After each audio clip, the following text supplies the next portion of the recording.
Good evening, नमस्कार, बहुत बहुत स्वागत है। मैं मोहम्मद सिंह, ज्योतिषी ज्ञान वाला हमारा खास कार्यक्रम लेकर हाजिर हैं। दो खास मेहमान भी जुड़ेंगे, लेकिन पाकिस्तान को लेकर वक्त वक्त पर कई तरह की भविष्यवाणियां सामने आती रही हैं।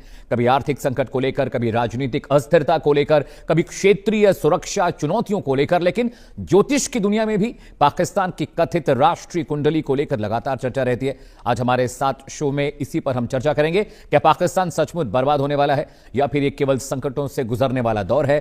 कुछ ज्योतिषी 14 अगस्त 1947 की स्वतंत्रता कुंडली के आधार पर मौजूदा ग्रह स्थितियों का विश्लेषण करते हैं। उनके मुताबिक शनि की परीक्षा, राहु की अनिश्चितता और मंगल के प्रभाव को पाकिस्तान के राजनीतिक, आर्थिक, सुरक्षा हालात से जोड़कर देखा जा रहा है। कुछ विशेषज्ञ मानते हैं कि यह समय चुनौतियों, दबाव और बड़े फैसलों का हो सकता है। वहीं कई ज्योतिषी यह भी कहते हैं कि किसी देश के पूर्ण विनाश की भविष्यवाणी करना उचित नहीं है। ग्रह कठिन दौर के बाद सुधार तथा पूर्ण निर्माण के अवसर भी दिखाते हैं। हालांकि यह याद रखना जरूरी है कि देशों की कुंडली और ग्रहों के आधार पर किया गया विश्लेषण ज्योतिषीय मान्यताओं पर आधारित होता है, न कि किसी वैज्ञानिक या आधिकारिक भविष्यवाणी पर। आज हम समझेंगे कि पाकिस्तान की कथित कुंडली में क्या संकेत देखे जा रहे हैं, शनि, राहु और मंगल की भूमिका क्या मानी जाती है, आर्थिक, राजनीतिक और कूटनीतिक चुनौतियों को ग्रहों की चाल से कैसे जोड़ा जाता है, समझा जाता है, पढ़ा जाता है, और आखिर ज्योतिषी नजरिए से पाकिस्तान का आने वाला समय, वक्त कैसा माना जाएगा। दो खास मेहमान मेरे साथ स्टूडियो में जुड़े हैं। दर्शकों, अगले आधे घंटे लगातार उनसे चर्चा करेंगे। स्वागत कीजिए सुमित आचार्य, ज्योतिषी हैं, जाने माने। बहुत बहुत स्वागत है सुमित आपका। इसके अलावा नमस्कार। राज पुरोहित मधुर जी मेरे साथ हैं, आप भी जाने माने ज्योतिषी हैं, आपका भी बहुत बहुत स्वागत है स्टूडियो में। सबसे पहले सुमित आपसे मैं सवाल करूंगा, पाकिस्तान की कुंडली को लेकर जो इंट्रो में चीजें मैंने बताई हैं जी, उसके बारे में जरा समझाइए। पाकिस्तान कब तक रहेगा? कुछ ज्योतिषी ये भी भविष्यवाणी करते हैं कि पाकिस्तान का जो जीवन काल है वो बहुत छोटा है। देखिए, पाकिस्तान की कुंडली ये मैंने बनाई है और इस पे थोड़ा जूम कर देंगे तो पाकिस्तान की कुंडली आपको क्लियर दिखाई देगी। ये वृषभ लग्न की कुंडली निर्माण हुई थी जब पाकिस्तान का फॉर्मेशन हुआ था, आज़ादी उसे मिली थी, उस समय ये कुंडली बनी है।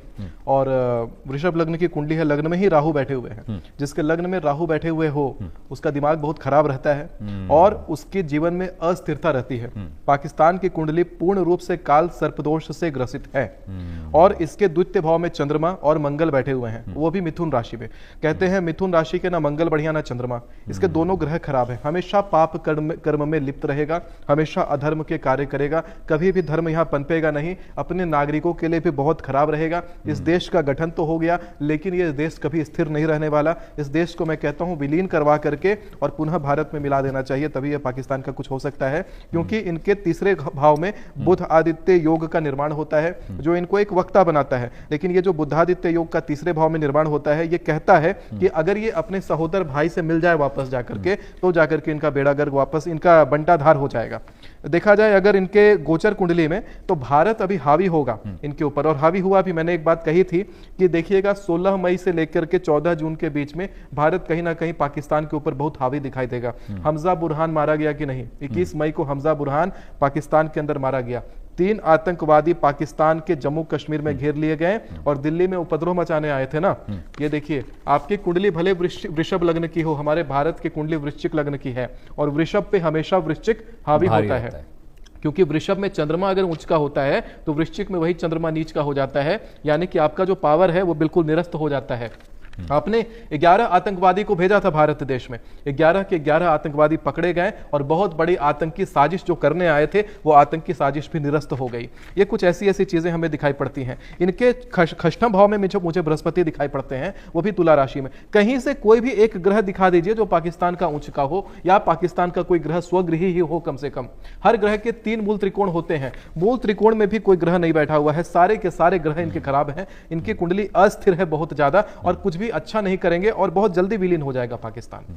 राज पुरोहित मधुर जी भी मेरे साथ है। राज पुरोहित जी, जैसा कि सुमित बता रहे हैं कि पाकिस्तान की कुंडली बेहद खराब है और अगर भारत के साथ मेल मिलाप हो जाए, हमारे में शामिल हो जाए तो शायद थोड़ा सा मामला ठीक हो सकता है। फिलहाल पाकिस्तान में 2-3 बहुत मुश्किल चीज़ें हैं। वो आर्थिक तंगी से जूझ रहा है, आतंकवादियों की वजह से पूरी दुनिया में उसकी थू-थू हो रही है। भारत ने ऑपरेशन सिंदूर पार्ट 1 किया, पार्ट 2 की भी गुंजाइश, आशंका बन रही है कि दोबारा भारत कार्रवाई कर सकता है। क्या पाकिस्तान की कुंडली के लिहाज से राज पुरोहित जी, पाकिस्तान बतौर देश, एज ए देश, क्या बहुत दिन तक सर्वाइव नहीं कर सकता? आपको ऐसा लगता है? अभी तो स्थिति सामान्य चल ही रही है। एक आर्थिक तौर पर भी उसको बहुत सारे देश उसकी मदद में आ रहे हैं। और मुझे लगता है वैश्विक संकट के अंतर्गत पाकिस्तान की परिस्थितियां जो बाह्य दृष्टि से देखने को मिल रही हैं, एक डिजिटल और चैनलों के माध्यम से, उसमें बलिष्ठता दिख रही है। लेकिन जो भारत और निकट सीमावर्ती जो स्थान है भारत और पाकिस्तान से संबंधित, उन गतिविधियों में जैसा कि अभी सुमित जी बता भी रहे थे कि 12 मई के बाद से जो परिवर्तन देखने को मिल रहा है वो लेकर के अक्टूबर तक, यानी 16 अक्टूबर के बीच में कुछ न कुछ परिस्थिति ऐसी आएगी। मैं पूर्व भी आपके ही चैनल पे और इसी शो पर हमने एक बार जो है ये संकेत भी दिया था कि सिंदूर 2 के लिए भी परिस्थितियां अनुकूल हो रही हैं। हो सकता है कि परिस्थिति ऐसी हो कि आतंकवादी घटनाएं कहीं ना कहीं हो, लेकिन इसमें एक चीज समझने योग्य है। 14 अगस्त 1947 की जो कुंडली है वो ये कहती है कि अभी जो मंगल की स्थिति है, मंगल के साथ साथ जो चंद्रमा की स्थिति है, इन दोनों का संयोग बहुत ही पीड़ित स्थिति में है। तो भारत के लिहाज से जो जल का एक प्रस्ताव था सिंधु जल का, उसको रोका गया। वो सिंधु जल पर किसी भी तरीके से अभी समाधान होता हुआ नहीं दिखाई पड़ रहा है। दूसरा एक चीज और है कि जैसे देव और राक्षस, भारत एक ऐसा भूभाग है, एक ऐसी परिस्थिति है, भारत एक ऐसा देश है, भारत एक ऐसी माँ है जिसके प्रत्येक आंचल में हम लोगों ने ही नहीं अपितु देवताओं ने भी यही जन्म लिया। तो वस्तुतः धार्मिक पक्ष है, यह धर्म से है। वहां मानव है, क्या वहां अधर्म है? वहां भी बहुत सारी देवी देवताओं के मंदिर हैं, लेकिन राक्षसों द्वारा क्रूरता हो रही है। तो धर्म वहां जीवित स्थिति में है, लेकिन प्रताड़ित स्थिति में है। तो जब जब सत्य सनातन धर्म प्रताड़ित स्थिति में आता है, यानी गुरु, तो मिथुन में गुरु अभी 12 मई के बाद जो है, अभी हाल में ही 2 तारीख को, यानी कल ही जो है गुरु का परिवर्तन हुआ है, मिथुन से कर्क में आए हैं। तो गुरु जो है मिथुन राशि में रहते हुए ये परिस्थिति दर्शाते हैं कि अंतरकला और विघटन जैसी स्थिति पाकिस्तान में भी देखने को मिल रही है। जैसे कि बलूचिस्तान एक क्षेत्र है, बलूचिस्तान क्षेत्र के अंतर्गत देखा जाएगा तो विद्रोह वहां जन्म ले सकता है। और आने वाला समय जो अक्टूबर तक है, भारत और पाकिस्तान के समन्वय की जहां तक बात की जाए तो उसमें सिंदूर 2 ऑपरेशन जैसी परिस्थितियों का निर्माण भारत की तरफ से होता हुआ दिखाई पड़ रहा है। जी सुमित, एक बात ये भी कही जाती है कि जैसे पाकिस्तान चाइना के साथ मिलकर और भी वो राष्ट्र जो भारत विरोधी उनके साथ मिलकर हमारे खिलाफ षड्यंत्र करता है। अब 3 स्टेट वॉर की सिचुएशन है, इसको 3 फ्रंट वॉर कहते हैं। एक तरफ चाइना हमारे लिए दुश्मन बना हुआ है, पाकिस्तान दुश्मन बना हुआ है, बांग्लादेश में भी जो पाकिस्तानी आतंकवादी हैं, जैश ए मोहम्मद, इस तरह के जो संगठन है वहां पर भी अपने आप को मजबूत कर रहे हैं और वो बांग्लादेश के जरिए भी भारत पर दबाव बनाने की कोशिश करें। क्या ये तिकड़ी भारत को कमजोर कर पाएगी आने वाले वक्त में, या आपको लगता है कि ऑपरेशन सिंदूर पार्ट 2 के बाद भारत और ज्यादा मुखर और शक्तिशाली बनकर पाकिस्तान के मुकाबले निकलेगा, या पाकिस्तान हावी होता दिखाई देगा आगे भी? भारत को अब यह सोचने की जरूरत नहीं है कि भारत को छुपना है या भारत को बचना है। अब पाकिस्तान को यह सोचने की आवश्यकता है कि पाकिस्तान खुद को कैसे बचाए, क्योंकि 16 जून से 14 जुलाई 2026 एक ऐसी अवधि आने वाली है जिस अवधि में यही पाकिस्तानी संगठन वाले लोग जम्मू कश्मीर में किसी तरह का उपद्रव मचाएंगे दिखाई पड़ता है। और जम्मू कश्मीर में सैन्य संघर्ष शुरू होगा। इसी सैन्य संघर्ष में लोग सड़कों पे उतरेंगे, लोग पथराव करेंगे और वो पथराव कहीं ना कहीं से ऑपरेशन सिंदूर 2.0 को जन्म देगा। ये तिथि क्या आपको लग रही है अंदाजा? 16 जून से 14 जुलाई 2026। जून से जुलाई, 1 महीने का पूरा ये मिलिट्री एक्शन बहुत जबरदस्त होने वाला है और भारत पाकिस्तान के बीच में बहुत सारा ताना बाना जो है वो खराब होने वाला है। दोनों हो सकता है लड़ जाएं आपस में और उसमें भारत ही हावी रहेगा, क्योंकि मैंने बोला कि यही देखिए पाकिस्तान का जन्म हुआ था वृषभ लग्न में, लेकिन आज जो गोचर कुंडली चल रही है, जब ये चर्चा भी उठ रही है तो वृश्चिक लग्न है, यानी भारत हावी है पाकिस्तान के ऊपर। बृहस्पति कर्क में प्रवेश कर चुके हैं। पता है बृहस्पति कर्क में प्रवेश करना यानी इनके तीसरे भाव में गोचर करना। इनके तीसरे भाव में पहले से सूर्य का पावर है, पहले से बुध का पावर है और वहां बृहस्पति का संयोजन लगना, यानी कि सूर्य और बृहस्पति एक साथ आना। शुक्र वहीं पर गोचर करके बैठे हुए हैं, वहां पर भी बृहस्पति का एक साथ आना, गज लक्ष्मी योग का बनाना भारत के हिसाब से भारत को और पावर देगा, क्योंकि एक प्रकार से पाकिस्तान भारत का एक छोटा भाई के जैसा है, टूट करके भारत से अलग हुआ है। और इसके कारण जो अभिन्न भाग भारत जो पाकिस्तान का है वहां पर उन्नति शुरू होगी और पाकिस्तान के ऊपर वो दबाव डालना शुरू करेगा। तो यहाँ पाकिस्तान को चिंता करने की आवश्यकता है। एक अवधि मैंने प्रिडिक्शन कर दिया आपके सामने। इसी बीच में आप देखेंगे जून जुलाई अगस्त का जो समय रहने वाला है, पाकिस्तान के अंदर टैंकर ब्लास्ट होगा, ऐसा भी योग दिखाई पड़ता है।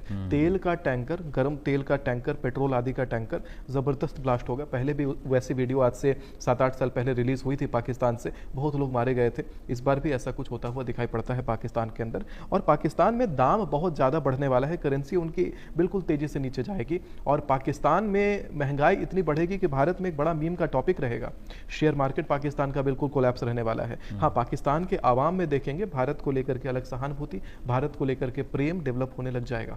पाकिस्तान के यहाँ से वीडियोस भारत के फेवर में आने भी शुरू होंगे, ऐसा भी हमें दिखाई पड़ने वाला है आगामी कुछ महीनों में, क्योंकि उनके आवाम के अंदर भले प्रेम है भारत को लेकर के, लेकिन जो सरकारें हैं वो बहुत बदमाश है, वहाँ का सेना बहुत बदमाश है, और वहाँ आतंकवाद को जो संगठन मिलता है, आतंकवाद को जो संरक्षण मिलता है वो सदैव मिलेगा पाकिस्तान में। और आतंकवाद का जो संरक्षण मिलने का ही जो कारण है कि पाकिस्तान को निस्तनाबूद करना बड़ा आवश्यक बन जाता है।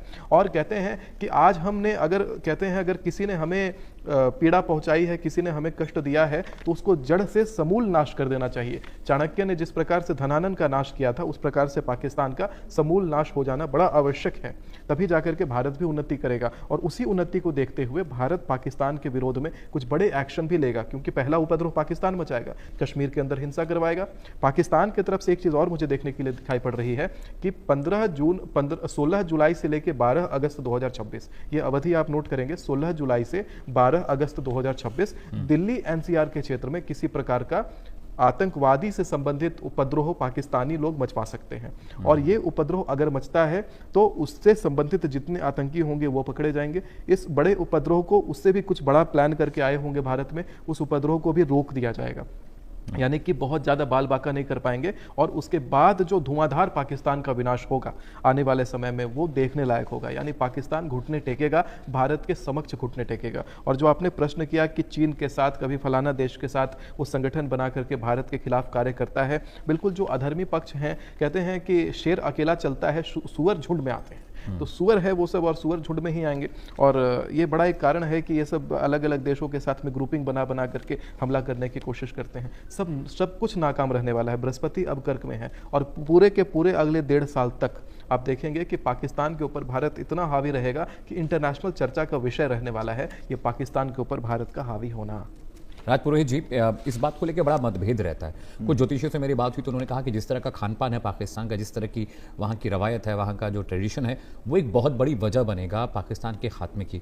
क्या आपको लगता है कि पाकिस्तान एज अ कंट्री कभी खत्म हो सकता है, जीरो हो सकता है, नक्शे से मिट सकता है, ऐसा आपको लगता है, या ये चलता रहेगा छुटपुट लड़ाई झगड़े और ये सब चीज़ें? अमित जी, क्या है, जैसे पाकिस्तान की एक जो है